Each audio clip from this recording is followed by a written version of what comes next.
नमस्कार विद्यार्थी मित्रांनो, मिथिल IAS अकॅडमीच्या ऑनलाईन एज्युकेशन प्लॅटफॉर्मवर पुन्हा एकदा तुमचं स्वागत. भारतीय राज्यव्यवस्थेची आपण चर्चा करत आहोत आणि यामध्ये बऱ्याच विद्यार्थ्यांनी रिक्वेस्ट केलेली आहे की नागरिकता यामध्ये NRC आणि CAA चा जो टॉपिक आहे याला कव्हर करा, म्हणून आज आपण याबद्दल डिस्कशन करतो. सो नागरिकतेबद्दल ज्या बेसिक गोष्टी आहेत ज्या तुम्हाला ऑलरेडी माहिती आहेत याला आपण डिटेल मध्ये डिस्कशन नाही करणार आहोत. ओके, नागरिकतेचे जे काही विषय आहेत जसं यामध्ये आपण काय काय बघणार आहोत बघा. यामध्ये पाहणार आहोत अर्थ आणि महत्व, याच्याच बरोबर घटनात्मक तरतुदी,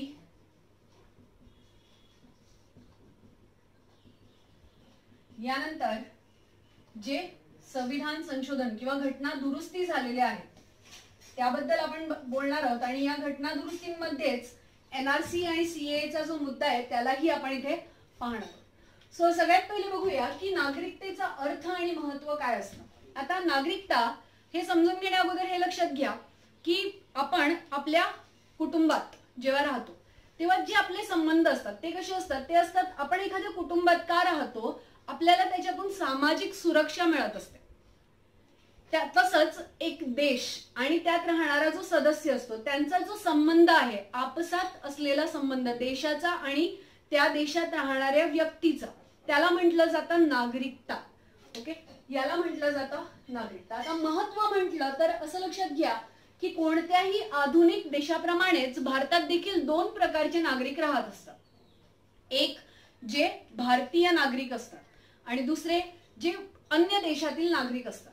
आता भारतीय नागरिकांचं महत्व जर आपण म्हटलं तर आपल्याला सुरुवातीपासून जे जे आपण डिस्कशन केलेलं आहे, आपण प्रिएम्बल प्रस्तावनेबद्दल डिस्कशन केलं. यामध्ये आपण म्हटलं की भारतीय प्रस्तावनेचा किंवा भारतीय राज्यघटनेचा जो शक्तीचा सोर्स आहे, स्त्रोत आहे, तो आहे भारतीय नागरिक. बरोबर आहे. त्यानंतर मग आपण सर्वोच्च न्यायालयाने दिलेला जो मूळ ढाचा होता किंवा मूलभूत आधार होता, basic structure, doctrine of basic structure, त्यामध्ये आपण पाहिलं की नागरिकांचा मूल अधिकार याचं उल्लंघन होता कामा नाही. यानंतर म्हटलेलं आहे की वेगवेगळ्या ज्या केसेस आपण पाहिल्या, गोलकनाथ केस मध्ये आपण पाहिलं, केशवानंद भारती, मेनका गांधी, AK गोपालन, मिनर्वा मिल्स, या सगळ्या केसेसना आपण डिस्कस केलेलं आहे. या केसेस मध्येही आपण नागरिकतेचं महत्व पाहिलेलं आहे. आणि इन शॉर्ट जर आपण म्हटलं तर आपल्या घटनेचं जे उद्देश आहे ते बेसिकली उद्देशच हे आहे की लोक कल्याणकारी राज्य निर्माण करणं. कोणासाठी? नागरिकांसाठी. ठीक आहे.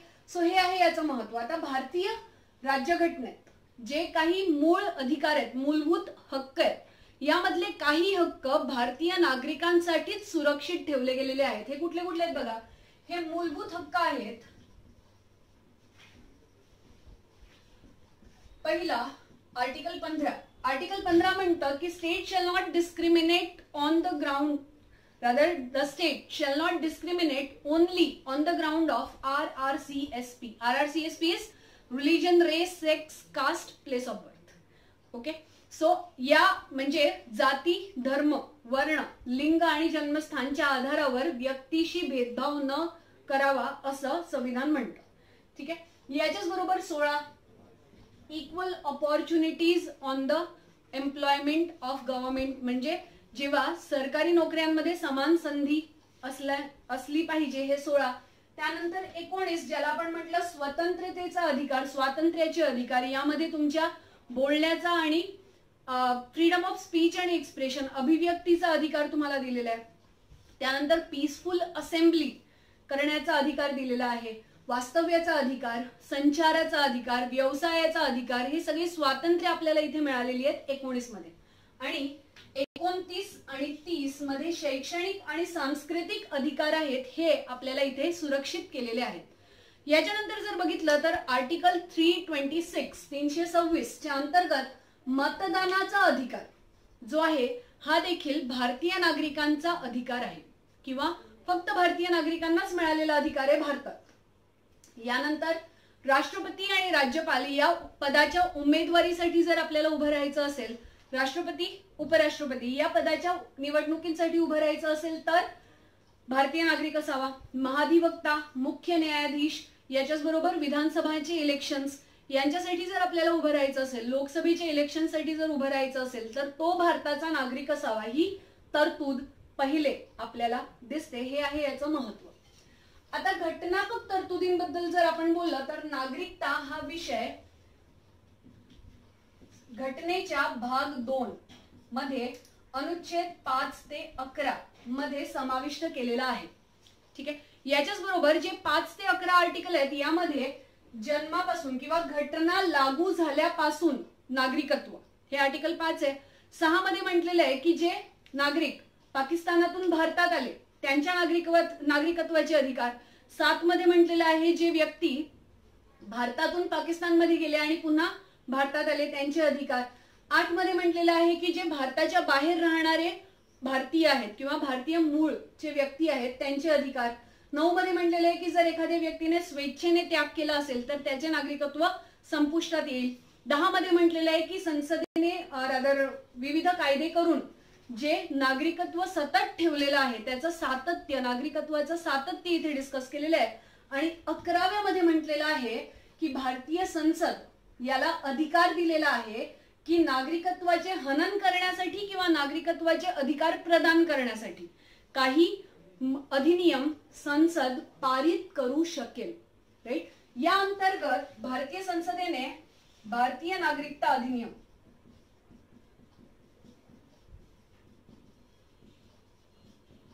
1955 स्थापित केला किंवा पारित केला. आणि मग या भारतीय नागरिकता अधिनियम 1955 मध्ये हे म्हटलं गेलं की एखाद्या नागरिकाला नागरिकत्व कसं द्यायचं आणि एखाद्या नागरिकाचं नागरिकत्व हिरावून घ्यायचं असेल तर कसं हिरावून घ्यायचं याचे प्रावधान यात दिलेले आहे. यामध्ये म्हटलेलं आहे की एखादा व्यक्ती जन्माने, वंश परंपरेने,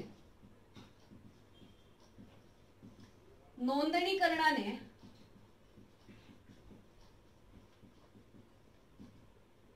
स्वीकृतीने आणि जर भारताने आपलं क्षेत्र, भौगोलिक क्षेत्र वाढवलं तर त्या वाढलेल्या भौगोलिक क्षेत्राचे जे नागरिक आहेत ते भारतात समाविष्ट होतील. अशा प्रकारे क्षेत्र समाविष्ट केल्याने असे 5 प्रावधान इथे दिलेले आहेत. बरोबर आहे. आणि मग नागरिकत्व रद्द कसं होणार? एक, स्वेच्छेने जर आपण त्याग केला. दुसऱ्या देशाचं नागरिकत्व जर आपण स्वीकारलं तर ते नागरिकत्व रद्द होणार. दुसरं, याच्याच बरोबर हे म्हटलेलं आहे की भारताची नागरिकता एकेरी नागरिकता आहे. आपल्याकडे दुहेरी नागरिकता नाहीये. एकेरी नागरिकता म्हणजे काय की भारताचे नागरिक केवळ भारताचे नागरिक असतील, राज्याचे नागरिक नसतील. ठीक आहे. 2003 च्या घटना दुरुस्तीने 16 देशाच्या नागरिकांना भारतीय नागरिकत्व बहाल करण्याबद्दलची चर्चा केलेली आहे. इथे आपल्याला दुहेरी नागरिकता दिसेल.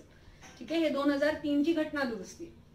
यानंतर जर एखाद्या व्यक्तीने विवाह करून किंवा विदेशी व्यक्तीशी विवाह करून जर तिकडची नागरिकता, दुसऱ्या देशाची नागरिकता पत्करली तर त्याची नागरिकता बाद किंवा रद्द केली जाईल. भारतीय नागरिकता रद्द केली जाईल. एखाद्या व्यक्तीने भारतीय घटनेचा अपमान केला किंवा एखाद्या व्यक्तीने फ्रॉड पेपर्स, जे दस्तावेज आहेत, जे पेपर्स आहेत ते चुकीच्या पद्धतीने दाखवले किंवा चुकीचे पेपर सादर करून नागरिकत्व घेतलं असेल तर असं नागरिकत्व कॅन्सल करण्यात येईल. अशा तरतुदी इथे केलेल्या आहेत. ठीक आहे. आता ज्या घटना दुरुस्ती झाल्या त्या महत्वपूर्ण घटना दुरुस्ती कुठल्या कुठल्या होत्या ह्या बघा. 1986 ची घटना दुरुस्ती महत्वपूर्ण होती. यानंतर 2003 ची घटना दुरुस्ती महत्वपूर्ण होती. 2005, 2015 आणि आता जी सगळ्यात शेवटची घटना दुरुस्ती झालेली आहे ज्याला आपण म्हणतो CAA, सिटिझनशिप अमेंडमेंट ऍक्ट, नागरिकता संशोधन अधिनियम, ती महत्वाची घटना दुरुस्ती आहे. ठीक आहे. सो इथून तुमच्या प्रिलिम्सचे जे प्रश्न आहेत ते कुठले कुठले आहेत बघा. इकडे एक, भारतीय नागरिकांना संरक्षित अधिनियम कुठले कुठले आहेत किंवा कोणकोणते मूलभूत हक्क आहेत जे फक्त भारतीय नागरिकांना मिळतील. 15, 16, 19, 29, 30. बरोबर. त्यानंतर घटनात्मक तरतूद कुठे? घटनात्मक तरतूद आहे भाग 2 मध्ये. 5 ते 11 तुमचे आर्टिकल्स आहेत.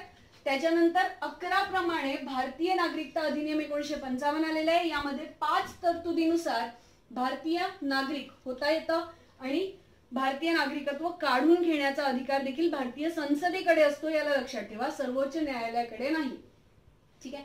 घटना दुरुस्ती किती वेळा झाली? घटना दुरुस्ती 8 वेळा झाल्याची आपल्याला दिसते. पण त्यातल्या महत्वाच्या घटना दुरुस्ती आहेत त्या 86, 2003, 2005, 2015 आणि आत्ताची जी घटना दुरुस्ती आहे ती सगळ्यात जास्त विवादित घटना दुरुस्ती म्हणून समोर आलेली आहे. याबद्दलही आपण आज इथे डिस्कशन करणार आहोत. सो आपल्या डिस्कशनचा मूळ मुद्दा जो आहे तो आहे एनआरसी आणि सीए. त्याबद्दल आपण चर्चा करणार आहोत. ठीक आहे. आता या एनआरसी आणि सीए हा मुद्दा जेव्हा आपल्याला डिस्कस करायचा असेल तेव्हा पहिले एक लक्षात घ्या की या दोन्ही मुद्द्यांचा अर्थ आणि यांचा इतिहास व्यवस्थित जाणून घ्या, नंतर आपलं मत बनवा. बघा, समाजात दोन प्रकारचे पक्ष निर्माण झालेले आहेत जे बुद्धिवादी वर्ग आहेत. एक याला सपोर्ट करतायत, एक याला अपोज करतायत. यांना आपण पक्ष आणि विपक्ष म्हणूया. तुम्ही कोणत्या पक्षात आहेत हे ठरवण्या अगोदर याची पूर्ण जी तरतूद आहे ती जाणून घ्या, त्यानंतर स्वतःचं मत बनवा. ओके.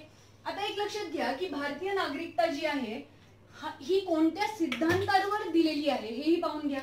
सो भारतीय नागरिकता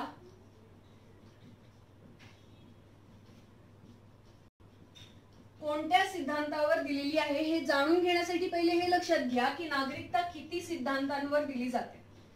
नागरिकताचे सिद्धांत दोन असतात. एक जस सॉली आणि एक जस सॅंग्विन. हे दोन लॅटिन वर्ड्स आहेत. याचे अर्थ आपण पाहून घेऊया. याचे अर्थ आहे एक जन्मस्थानावर आधारित आणि एक पैतृक अधिकारांवर आधारित किंवा पैतृक संबंधांवर आधारित. In short, on the basis of place of birth and on the basis of blood relation. Okay. आता भारतीय नागरिकत्व जे आहे हे कोणत्या सिद्धांतांवर दिलेलं तुम्हाला आढळतं? विचार करा.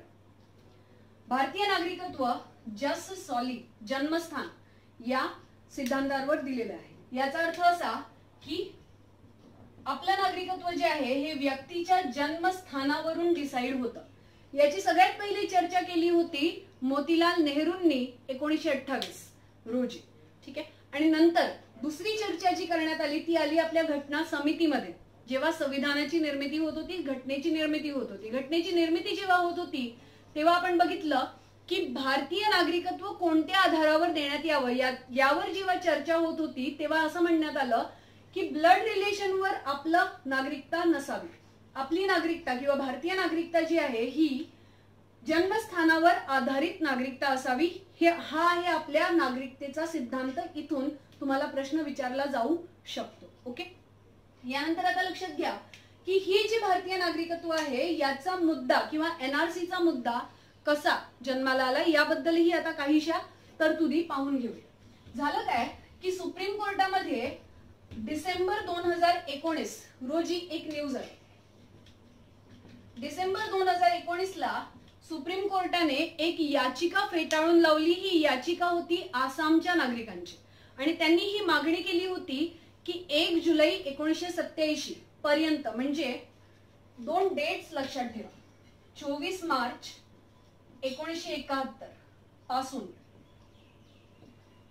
1 जुलै 1987 पर्यंत ज्या व्यक्तींचा जन्म आसाम मध्ये झालेला आहे त्यांचं नाव एनआरसी मध्ये सामील करावं अशी याचिका सुप्रीम कोर्टाकडे आली होती. आणि सुप्रीम कोर्टाने ही याचिका फेटाळून लावली की असं करता येणार नाही, हे घटनेत बाह्य आहे.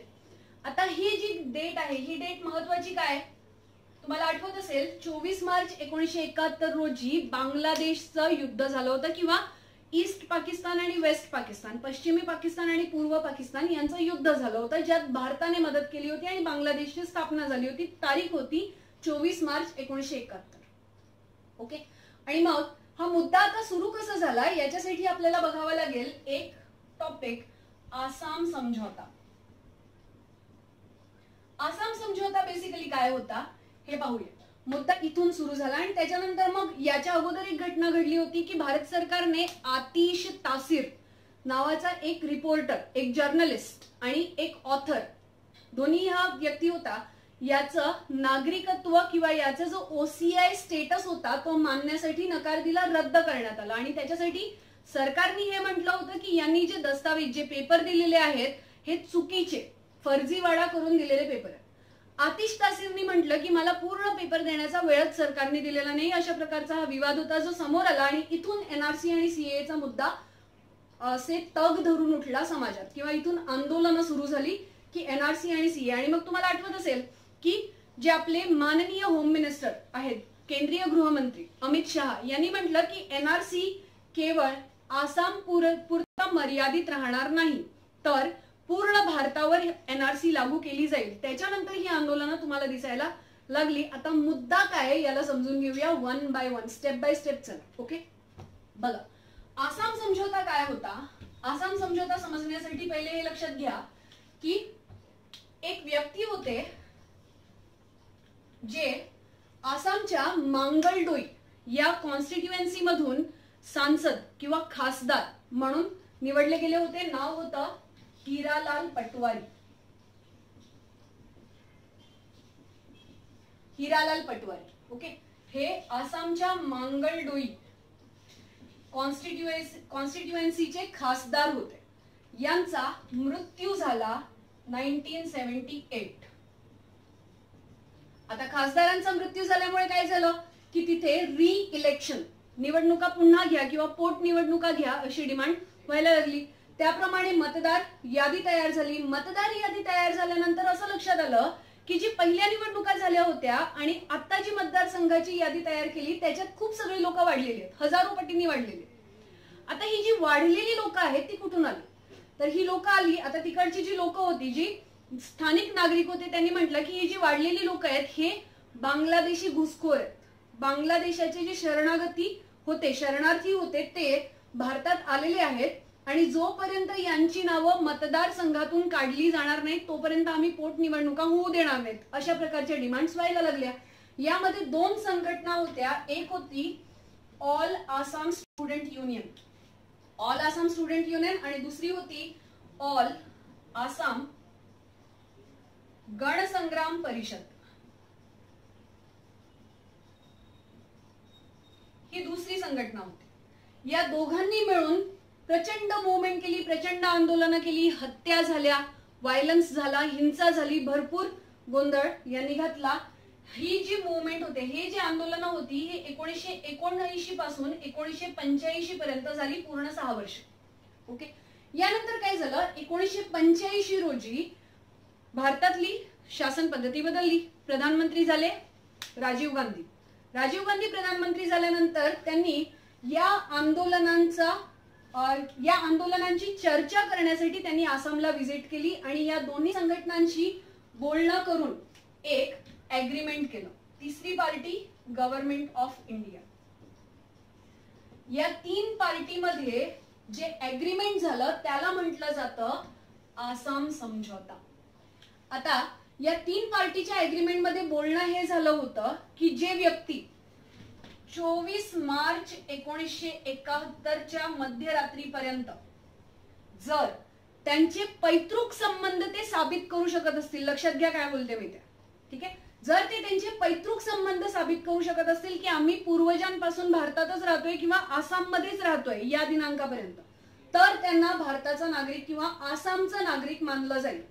आणि जर ते साबित करू शकले नाहीत की आम्ही आसामचे नागरिक आहोत या तारखेच्या पूर्वी, तर ते आसामचे नागरिक मानले जाणार नाहीत.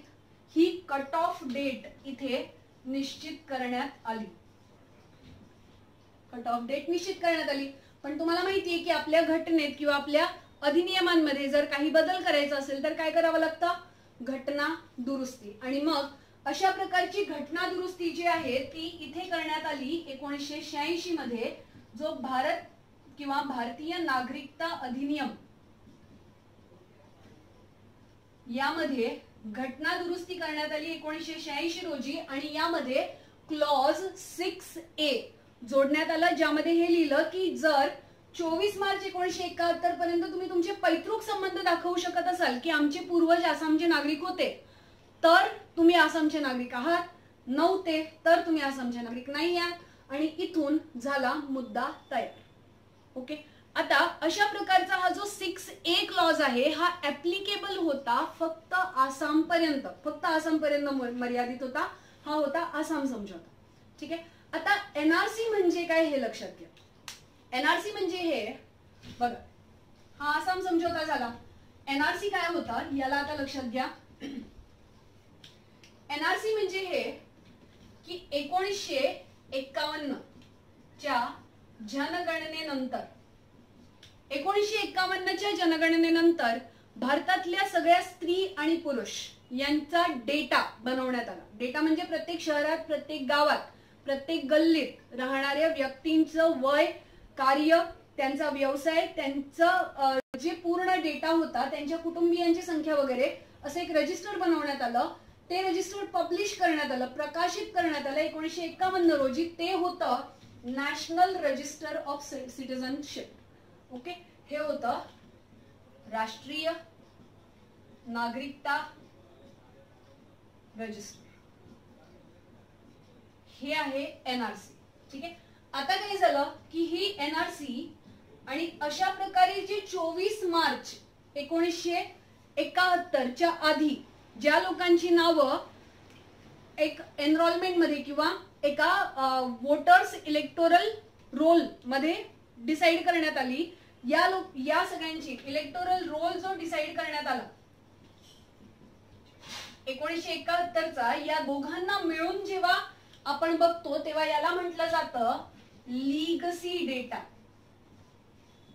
हा आहे लीगसी डेटा. ठीक आहे. आणि विवाद हा आहे की सरकारचं म्हणणं हे आहे की एनआरसी आणि सीए या दोन वेगळ्या वेगळ्या गोष्टी आहेत. जनतेचं म्हणणं हे आहे की जेव्हा अशा प्रकारच्या आसाम समझोत्यामुळे एनआरसीच्या अंडर जेव्हा पैतृक संबंध सिद्ध करण्यासाठी आसामच्या नागरिकांनी परीक्षा दिली होती की आम्ही पैतृकरित्या आसामचे नागरिक आहोत, तेव्हा त्यांना प्रचंड त्रास सहन करावा लागला होता. त्यामुळे एनआरसी त्रासदायक आहे हे जनतेचं म्हणणं. ठीक आहे. आणि अशा प्रकारे हा विवाद उत्पन्न झाला.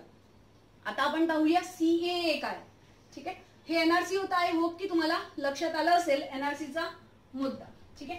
आता सीए काय आहे याला पाहूया. एनआरसीला जर एका शब्दात डिसाइड करायचं असेल, डिफाईन करायचं असेल तर असं लक्षात घ्या, एनआरसी भारतीय किंवा भारतीय नागरिकाचं ओळख दाखवणारा एक डॉक्युमेंट. सिंपल. ठीक आहे. आता सीए काय बघा. सीए आहे भारतीय नागरिकत्व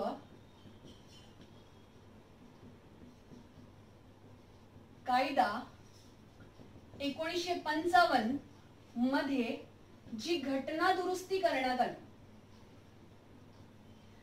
ही घटना दुरुस्ती 2019 ला कायदा म्हणून पारित करण्यात आली. याला म्हटलं गेलं सीएए, सिटिझनशिप अमेंडमेंट ऍक्ट. या कायद्याच्या तरतुदीनुसार हे म्हणण्यात आलं की अफगाणिस्तान, पाकिस्तान आणि बांगलादेश इथले जे 6 धर्मांचे रहिवासी आहेत, हे कोण कोण आहेत? हिंदू, ख्रिश्चन, जैन, बौद्ध आणि पारसी. या 6 धर्मांच्या फॉलोअर्सना जर भारतात यायचं असेल किंवा हे भारतात 31 डिसेंबर 2014 च्या मध्यरात्रीपर्यंत आलेले आहेत, जे ऑलरेडी भारतात राहत आहेत, अशा लोकांना भारतीय नागरिकत्व दिलं जाईल. लक्षात येत आहे? ही तारीख दिलेली आहे 31 डिसेंबर 2014. ठीक आहे.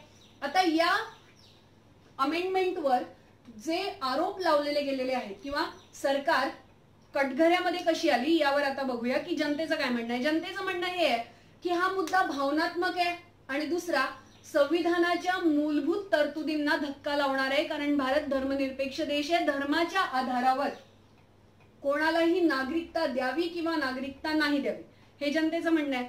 सरकारचं म्हणणं हे आहे की आम्ही धर्माच्या आधारावर नागरिकता देत नाही आहोत, आम्ही वर्गाच्या आधारावर नागरिकता देत आहोत. आता यामुळे काय होतंय, यामुळे जनतेचं म्हणणं हे आहे की आर्टिकल 14 जे म्हणतात राईट टू इक्वॅलिटी, समतेचा अधिकार आणि विधीचे समान संरक्षण, याचं उल्लंघन होत आहे. ठीक आहे. आणि मग सरकारचं म्हणणं हे आहे की आम्ही धर्माच्या नावावर किंवा धर्माच्या आधारावर नागरिकता देत नाही आहोत, तर आम्ही काय करतोय, एक असा वर्ग जो ज्यांना स्वतःचा धर्म वाचवणे शक्य होत नाहीये ज्यांच्यावर धर्माच्या आधारावर प्रताडणा सहन केली जाते त्यांच्या देशात, त्यांना आम्ही आपल्या देशात शरणार्थी म्हणून ऑलरेडी घेतलेलं आहे आणि या शरणार्थींना आता भारताचं नागरिकत्व देणं भाग आहे. हा आहे सरकारचा मुद्दा. यामध्ये सरकारने अजून आपला पक्ष ठेवताना असं म्हटलेलं आहे की आर्टिकल 14 जो समतेचा अधिकार आणि विधीचे समान संरक्षण याबद्दल डिस्कशन करत आहे. यामध्ये एक पॉइंट लिहिलेला आहे रिझनेबल क्लासिफिकेशन, म्हणजे बुद्धिवादी वर्गीकरण, बुद्धिवादी किंवा तार्किक वर्गीकरण. तार्किक वर्गीकरणाचा काय अर्थ आहे? याचा अर्थ असा आहे की सरकारचं म्हणणं आहे आर्टिकल 14 मध्ये समतेचा हक्क किंवा विधीचे समान संरक्षण याचं उल्लंघन होणार नाही जर 3 अटींना पूर्ण केलं असेल. एक, तार्किक वर्गीकरण व्हायला पाहिजे. दुसरं, यामध्ये कोणत्याही प्रकारचा सरकारचा स्वतःचा इंटरेस्ट किंवा सरकारचं स्वतःचं हित नसावं, जनतेचं अहित नसावं. आणि तिसरं, याच्याच बरोबर इंटेलिजिबल डिफरन्शिया, बुद्धिगम्य विभागीकरण, हे यांनी सांगितलेलं आहे. आता बुद्धिगम्य विभागीकरण काय आहे हे सांगताना सर्वोच्च न्यायालयाने एका केसचा निर्णय दिला होता. ही केस होती वेस्ट बेंगॉल स्टेट वर्सेस अनवर अली. ही केस सर्वोच्च न्यायालयासमोर आली होती. तेव्हा त्यांनी बुद्धिगम्य विभागीकरण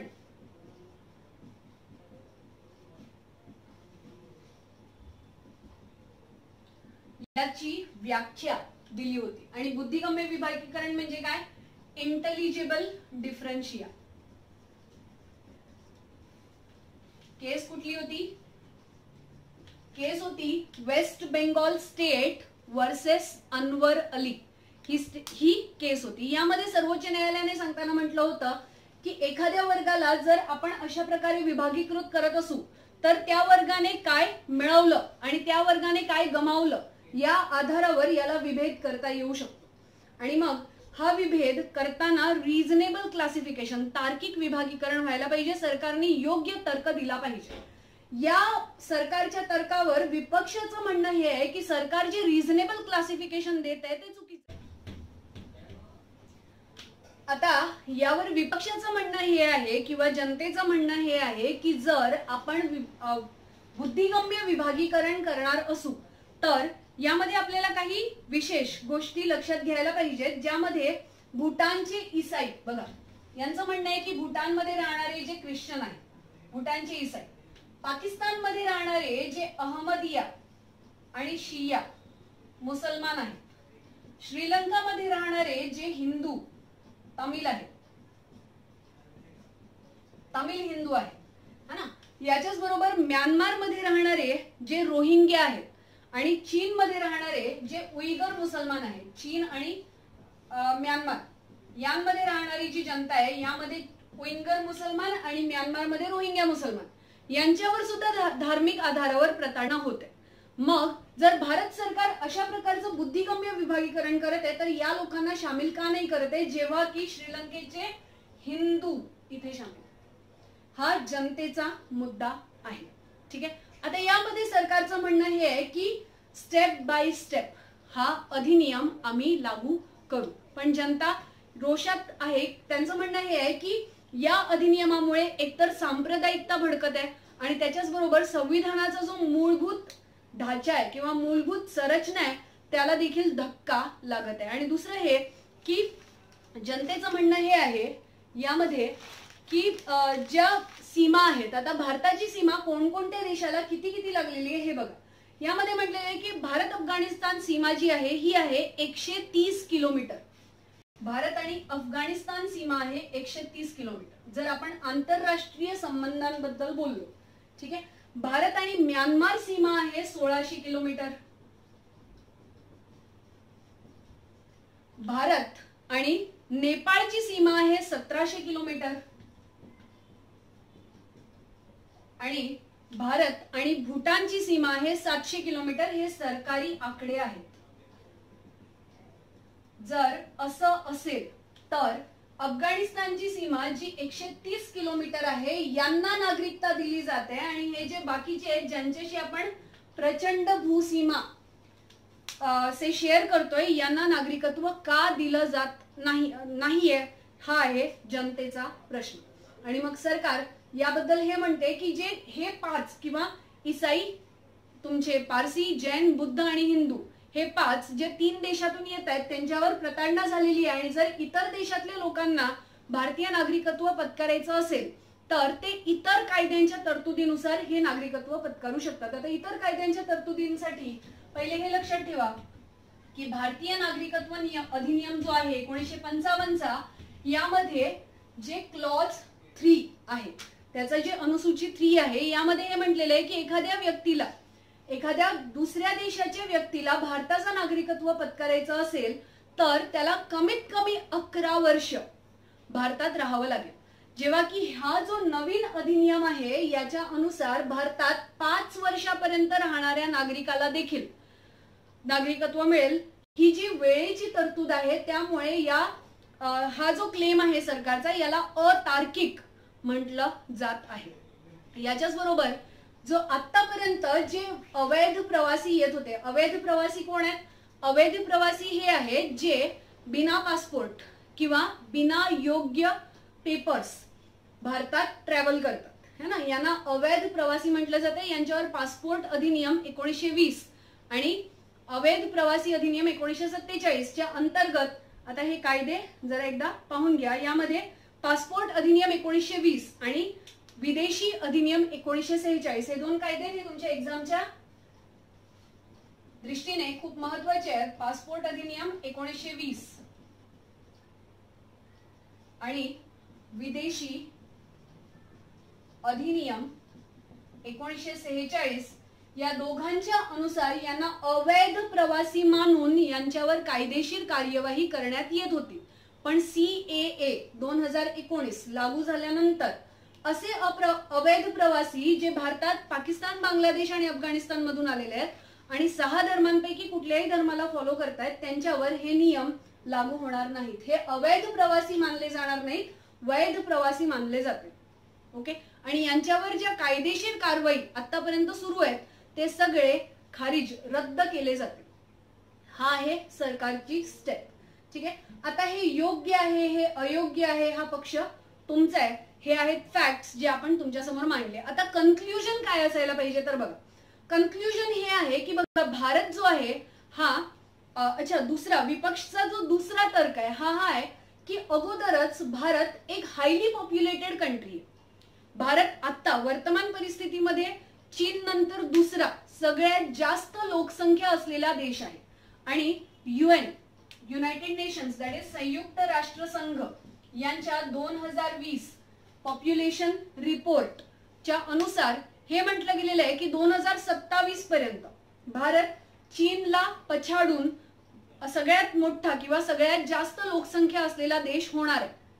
15 ऑगस्ट 2019 रोजी माननीय प्रधानमंत्री नरेंद्र मोदी यांनी भाषणामध्ये सुद्धा हे म्हटलं होतं की आपल्याला जनसंख्या निवारण कायदा आणायचा आहे किंवा पॉप्युलेशन कंट्रोल ऍक्ट आणण्याची गरज आहे. आणि मग अशा समस्या ज्या ऑलरेडी लोकसंख्येमुळे भारताच्या समोर आवासून उभ्या आहेत त्या आहेत गरिबी, दारिद्र्य, त्यानंतर बेरोजगारी, प्रचंड लोकसंख्या असल्यामुळे संसाधनांचं वितरण जे आहे हे विषमतेने झालेलं आहे. आणि यामध्ये जर अजून लोकसंख्या भारतात आली जी ऑलरेडी भारतात राहतच आहे आणि जे संसाधनांवर क्लेम करत आहे ते तार्किकरित्या जर झालं नाही तर काय होईल. त्याच्याच बरोबर आता म्हणणं हे आहे, आता सरकार काय म्हणते की हे लोक अगोदरपासूनच भारतात राहत आहेत, पण हे जर स्थायी झालं तर संसाधनांवर पडणारा दबाव जो आहे हा स्थायी होईल आणि त्याच्याच बरोबर ज्या समस्या आहेत या जास्त वाढतील. हा विपक्षचा दुसरा मुद्दा आहे. आता सरकारने याबाबत काय करावं हा जर प्रश्न तुम्हाला विचारला गेला तर तुमचं उत्तर काय असायला पाहिजे. 1. भारताची संस्कृती जी आहे ही वसुधैव कुटुंबकम या सिद्धांतावर आधारलेली संस्कृती आहे. ठीक आहे. याचा अर्थ असा की पूर्ण जगाला आपण एक कुटुंब म्हणून मानतो. भारताच्या संविधानाचे जे मूलभूत हक्क आहेत हे मानवतावाद या आधारावर आलेले आहेत. म्हणजे ह्युमन जे राईट्स आहेत किंवा ह्युमन राईट्सच्या आधारावर आपले मूलभूत हक्क आधारलेले आहेत, ज्यामुळे विदेशी नागरिकांना देखील आपण भरपूर अधिकार दिलेले इथे आढळतात. त्यामुळे जर धर्माच्या आधारावर किंवा कोणत्याही आधारावर एखाद्या देशात जर व्यक्तींची प्रताडणा होत असेल तर भारताने त्यांच्यासाठी धावून जाणं ही खूप योग्य गोष्ट आहे. पण असं करताना भारतीय जनतांच्या हितसंबंधांचं रक्षण व्हावं ही देखील सरकारचीच जबाबदारी आहे. याच्याच बरोबर हे लक्षात घ्या की सरकारला एक प्रभावी नीती निर्माण किंवा प्रभावी योजना यासाठी आणायला पाहिजे. आता ही सीए आणि एनआरसीचा जो पिक्चर आहे, जो सिनॅरिओ आहे, हा ब्लर आहे. ब्लर आहे म्हणजे क्लिअर नाहीये की आपल्याला पुढे काय याचं पाऊल अजूनही स्पष्ट नाही. यासाठी सरकारला ही गरज आहे की सीए आणि एनआरसी मध्ये जे मुद्दे आहेत त्याचं स्पष्टीकरण आणि पुढे काय होणार आहे याचं चित्र सुस्पष्ट जनतेपुढे ठेवणं गरजेचं आहे, ज्यामुळे जे विवाद आहेत, ज्या समस्या आहेत, यातला एक मध्यम मार्ग निघू शकेल. ठीक आहे. सो हा आहे आपला सीए आणि एनआरसीचा मुद्दा आज आपण इथे डिस्कस केला, ज्यामध्ये नागरिकता, एनआरसी आणि सीए आपण डिस्कस केला. हा इंटरव्ह्यूला किंवा तुमच्या निबंध लेखनामध्ये, उत्तर लेखनामध्ये तुम्हाला नक्कीच कामी येईल अशी आशा करूया. आणि मिथिला आयएस अकॅडमीचे सगळे व्हिडिओ पाहण्यासाठी कनेक्टेड राहा. चॅनलला सबस्क्राईब केलं नसेल तर सबस्क्राईब करा. व्हिडिओ गरजू विद्यार्थ्यांपर्यंत पोहोचवा. ही एक चळवळ आहे. जे विद्यार्थी पुणे मुंबईला येऊन शिक्षण घेऊ शकत नाहीयेत त्यांच्यासाठी हा एक उपक्रम आहे, जो मोफत आणि दर्जेदार शिक्षण आम्ही तुमच्यापर्यंत पोहोचवण्याचा प्रयत्न करतोय. Thank you for connecting to Mithila IAS academy.